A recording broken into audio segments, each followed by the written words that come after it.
떨어질 때 잡아서 올라가고 여기서 매도하고. 일단 매도 됐으니까 요거는 좀 챙기고 가도록 할게요.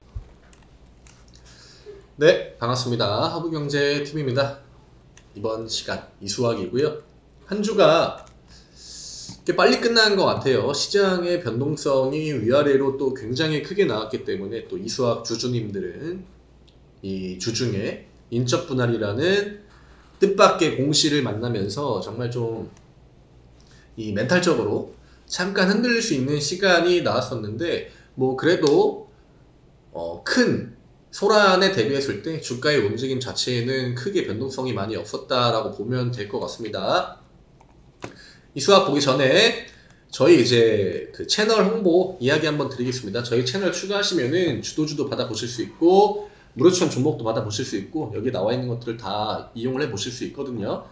이 채널 추가하는 방법 카카오톡 돋보기 모양 누르시고 허브경제TV 검색하셔가지고 추가하신 다음에 메시지로 이수학 보고 왔습니다 이렇게 남겨주시면 받아보실 수 있어요.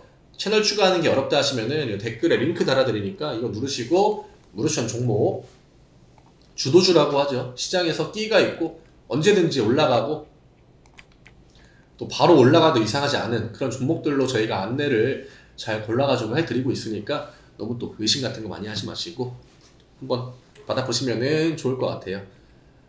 이수학 오늘 주가가 마이너스 0.2입니다. 오늘 시장이 굉장히 좀 안 좋았어요. 시장이 좋지 않았고 하방 압력이 거의 장중에 장 끝날 때까지 계속적으로 좀 누르는 그런 시장이 나왔는데, 일단 큰 틀로 보면은 오늘 대형주들이 굉장히 좀 약세를 보이면서 지수의 흐름 자체가 대형주들이 그냥 지수를 강하게 찍어 누르기 때문에 나머지 중형주나 뭐 소형주 같은 애들이 크게 힘을 쓰기 어려운 그런 시장의 모습이 나왔다고 보면 될 것 같습니다. 지금 분봉의 흐름을 좀 봐야 되는데 오늘 지지와 저항의 모습들을 어느 정도 보여줬습니다. 저항은 26,000원, 그 다음에 지지 구간은 25,000원. 사실 이수학이 지금 자리를 잡아주는 게 되게 중요하거든요. 이게 왜 그러냐면은 그냥 일봉의 흐름으로 볼 때 지금 저항 구간이 요 위쪽 라인에 쫙 걸려있지 않습니까? 근데 또 지지 라인은 생각보다 바로 밑에 있습니다. 어제 못 올라왔잖아요. 사실 냉정하게 명확하게 양목을 뽑아내지 못했는데 어제 윗꼬리가 이전에 지지를 보였던 구간이었고, 그렇기 때문에 주가가 위쪽으로 치고 올라오지 못했는데 오늘 시가가 떴습니다. 시가가 떴기 때문에 바로 이게 뒤집어졌다고 봐야겠죠. 어제의 저항이 오늘의 지지가 됐다 이렇게 보면 되고, 지금 요 구간 폭 자체가 작아서 여기를 빨리 벗어나주는 게 좋거든요. 양봉을 한 2% 3%만 뽑아도 26,000원 위로 올려줄 수 있습니다. 이게 중요해요. 26,000원 위로 올려주는 거. 다음 주에 포인트는 26,000원을 얼마나 빨리 위로 올라가가지고 자리를 올려주느냐, 그게 중요한 거고, 이 흐름에서 계속 지루해지면은 갇히게 됩니다. 주가가 이렇게 계속 진부한 움직임이 나와주고, 이러다 보면은 진짜 뭐 시장이 한번 휘청할 때나 혹은 어떤 좀 지지부진한 흐름이 나오고 그러한 매도세가 좀 몰릴 때, 그럴 때 또 한 번 밑으로 내려올 수 있거든요. 이 구간을 다시 한번 깨고 내려오게 되면은 또 어제처럼 저항으로 작용이 될 수 있기 때문에 이렇게 구간폭 자체가 좁게 지지와 저항이 형성이 돼 있을 때는 이런 구간은 그냥 최대한 빨리 나와야, 그래야 주가 강세가 바로 잘 이어져 나옵니다. 이런 거가 다음 주 주가, 그러니까 기술적인 분석 관점으로 볼 때 좀 포인트가 될 것 같고요. 오늘 프로그램 매도가 나왔습니다. 프로그램 매도가 지금 외국인 한 10만 주 정도 나왔고, 오늘 그냥 장 초반부터 시장 흐름 분위기랑 비슷하게 나왔습니다. 그나마 이 오후 턴에는 매도가 조금 줄고 이때부터 매도가 좀 끊기죠. 그 다음에 이 점심시간 한 12시, 1시 이후로 매수가 조금 찍혀 있는데, 물론 매수를 강하게 하진 않았습니다. 그렇지만 주가에는 큰 영향을 주지 못했다. 물론 오늘 시가가 1.5% 이상 떴으니까 그거에 대한 음봉은 오늘 장중에 그냥 마이너스 2% 정도 나왔다라고, 그런 효과가 작용이 됐다라고 보면 되는데, 생각보다 매도 물량은 오전에 좀 집중이 됐고, 근데 오전에 매도 물량이 나올 때 주가가 생각보다 반등폭을 보여줬다는 거죠. 요게 좀 포인트입니다. 그러니까 오늘 외국인의 요 프로그램 매도가 10만 주가 찍혀 있지만 냉정하게 보면은 주가에는 큰 영향을 그렇게 임팩트 있게 주지 못했다. 요 정도가 오늘 포인트가 될 것 같습니다. 그 얘기는 오늘 그렇다고 뭐 기관이 매수를 받아줬습니까? 아니죠. 개인 쪽에서 한번 매수가 들어가 줬는데 오늘 여기에 또 하나의 포인트가 있습니다. 키움 매도가 높아요. 이게 외국인도 팔고 기관도 안 샀는데 키움이 매도로 나갔다? 그것도 심지어 한 2만 주 정도 나갔죠. 그 다음에 미래 애들이 또 이걸 매수로 가져갔습니다. 그러면은 오늘 이 안에서 좀 복잡한 흐름이 나왔다고 보는데, 외국인들이 매도, 프로그램 매도로 나온 거는 요 미래 쪽에 어느 정도 물량이 들어간 거고, 그 다음에 요 키움에서도 물량이 나왔는데 요 물량들도 다른 쪽으로 흩어져 가지고 들어갔다는 겁니다. 그러니까 오늘 이 조정이 나온 이 캔들 자체가 나쁜 조정이다 라고 보기보다는 그래도 다음 주에 대한 희망을 조금은 가질 수 있는 긍정적인 조정이다 라고 볼 수 있는 거죠. 베스트 시나리오는 월요일날 양봉 뽑아가지고 종가만 한 25,700원에서 26,000원 정도에다가 만들어 놓는 겁니다. 이게 월요일, 화요일에 이수하기 해줘야 되는 단기적인 좀 주가의 중요한 포인트라고 보고 있고요. 그 이후에는 구간을 다시 잡아줘야 됩니다. 왜냐? 26,000원 위로는 거래량이 크게 실린 두 개의 캔들이 기다리고 있습니다. 뭐냐? 얘랑 얘죠. 그러니까 이 구간을 명확하게 소화를 하러 올려가려면은 어떤 호재나 혹은 시장에 재료 같은 걸 딱 한번 던져야 되거든요. 근데 요즘에 일단은 뭐 리튬 관련주들이 시장에 재료를 굉장히 많이 들고 오고 있습니다. 그리고 어떤 원자재나 뭐 광물이나 이런 애들이 연속적으로 주가 강세를 보여주고 있는데, 그런 걸로 한번 시장에 재료를 던져줄지, 아니면은 진짜 좀 이수화하게 전공법으로 선택을 해가지고 그런 이제 인적 분할이나 혹은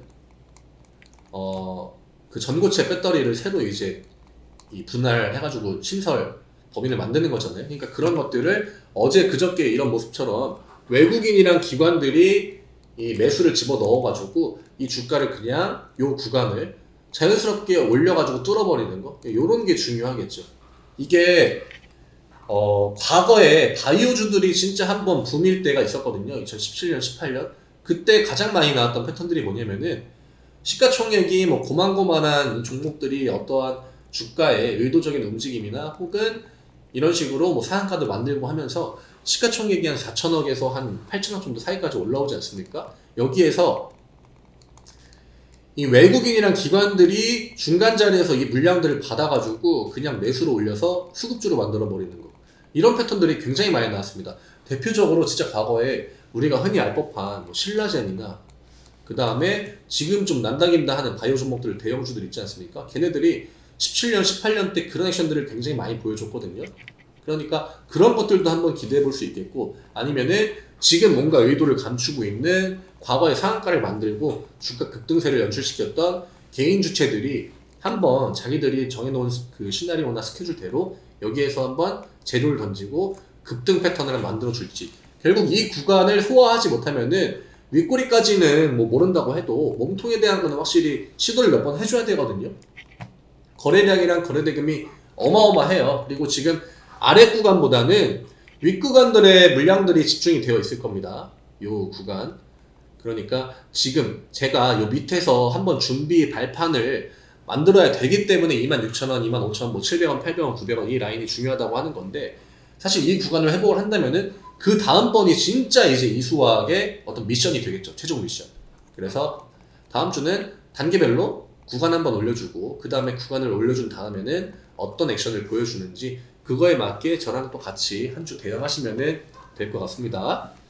시장에 비해서는 오늘 움직임이 굉장히 좋았고, 외국인이 프로그램 매도를 10만 주나 때려 박은 게 비하면은 주가의 영향은 거의 받지 않았다. 그게 오늘의 포인트고, 이번 주의 흐름은 중간에 이제 인적 분할 공시가 나오면서 이제 뭐 그 신설 법인에 대한 그런 거에 대한 관점이 굉장히 많이 엇갈릴 수 있거든요. 분할은 악재다, 혹은 이렇게 해가지고 이런 식으로 분할을 하기 때문에 이거는 호재다, 다 관점이 갈리는데 그 관점을 통일시켜주는 거는 결국 주가입니다. 주가가 만약에 우상향 하잖아요. 악재라고 하는 사람들은 다 조용히 할 거고요.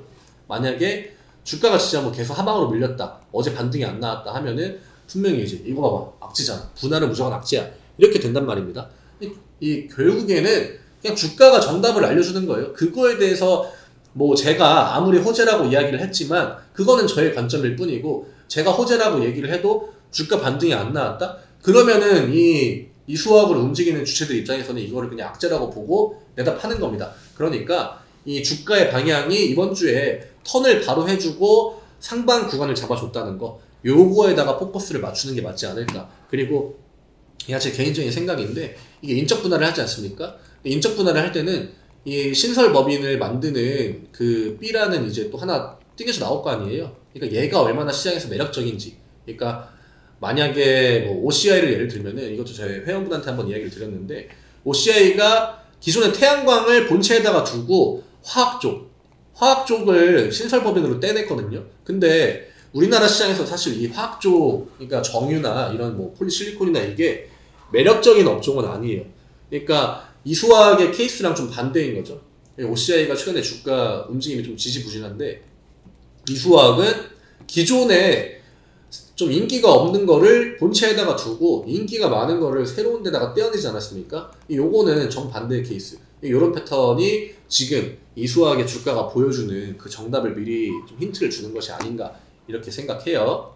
나쁘게 볼 만한 부분은 저는 오늘까지는 없다고 생각합니다. 그리고 지난번에 그 댓글에 뭐 분할 여쭤보셨는데 8대입니다. 신설 쪽이 2고 기존의 이제 그 화학 쪽이 8로 받을 거기 때문에 나중에 어차피 이 대주주 회장님이랑 똑같은 비율대로 나눠 가지실 겁니다. 내가 100주 보유하고 있으면은 80주, 20주 이렇게 나눠 가지겠죠. 그래서 이게 그냥 냉정하게 8대2로 받는 게 아니라 요거에 대한 또 시가총액이나 이런 것들이 다 산정이 들어갈 거고 그런 계산 방법은 굉장히 더 복잡하고 아마 공시를 통해서 계속적으로 나올 거기 때문에 그런 것들 위주로 좀 체크하시면은 됩니다. 그리고 아직 좀 멀었기 때문에 천천히 그동안의 주가가 얼마나 변하느냐에 따라서 또 기업에 대한 가치는 달라질 수 있거든요. 그러니까 그런 부분은 4월, 5월 가셔가지고 공시 확인하시면서 대응하시면 된다. 한 주간 너무나 수고 많으셨고 마음고생도 하셨을 것 같은데 크게 걱정할 만한 거는 없다고 봅니다. 다만 단기적으로 나오는 이런 변동성이 짜증난다 뿐이지 이런 것들을 잘 소화만 하면은 언제든지 또 주가는 자기가 가던 길을 갈 수도 있다. 오늘 또 축구하죠? 축구하는 날 시장이 늘 안 좋아요. 왜 그런지 모르겠습니다. 축구는 이겨야겠죠. 축구 이겨가지고 16강 가면 좋을 것 같고 주말 동안 주식 생각 좀 잊으시고 푹 휴식 취하신 다음에 월요일에 또 인사드리겠습니다. 월요일날 제가 이 말씀드린 포인트가 좀 나와주기를 기대하면서 오늘 여기에서 마무리하도록 하겠습니다. 한 주 동안 수고 많으셨습니다.